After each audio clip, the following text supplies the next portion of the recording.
வெயிலும் பார்க்காம உங்க கிராமத்துல வந்து பாடலை பாடி பேசி கொண்டு இருக்கிறோம்னா என்ன ஒரு காரணம் அப்படின்னா, என் ஆண்டவர் இயேசு உங்களை நேசிக்கிறார். ஆண்டவர் இயேசு உங்களை நேசிக்கிறார் ஐயா. ஆண்டவர் இயேசு உங்களை நேசிக்கிறார்.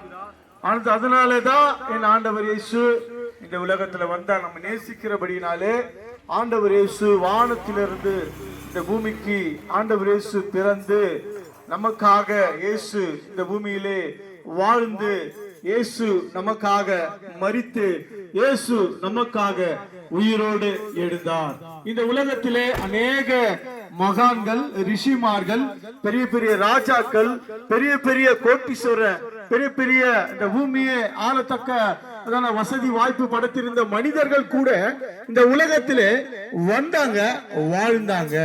அருமையானவர்களே நல்லா கேட்டுங்க, இந்த இடத்துல பூமியில வந்தாங்க, வாழ்ந்தாங்க, மரித்தார்கள். ஆனா யாருமே மறுபடியுமாய் மறுபிறவி எடுத்து இந்த உலகத்துல பிறக்கவே இல்லைங்க. ஆனா ஆண்டவராகிய இயேசு கிட்ட ஒரு ஸ்பெஷல், ஆமா என்னன்னா ஒரு அற்புதம். ஆண்டவராகிய இயேசு கிட்ட ஒரு அதிசயம். அது என்ன? இயேசு மட்டும்தான் மரித்து மூன்றாவது நாள் உயிரோடு எழுந்தவர் ஆண்டவர் இயேசு. அருமையான இந்த கிராமத்தில் இருக்கிற என் அன்பான தகப்பன்மாரே, என் தாய்மார்களே, சிறு பிள்ளைகளே, பெரியவர்களே, இந்த சகோதரன் நான் சொல்லிக் கொண்டிருக்கிற இந்த ஆழமான கருத்தை மட்டும் நீங்க புரிஞ்சுக்கணும் தயவு செய்து. இயேசு யாருன்னா அவர் உயிரோடு எழுந்தவருங்க. இயேசு உயிரோடு எழுந்தவர், மரித்து உயிரோடு எழுந்தவர்.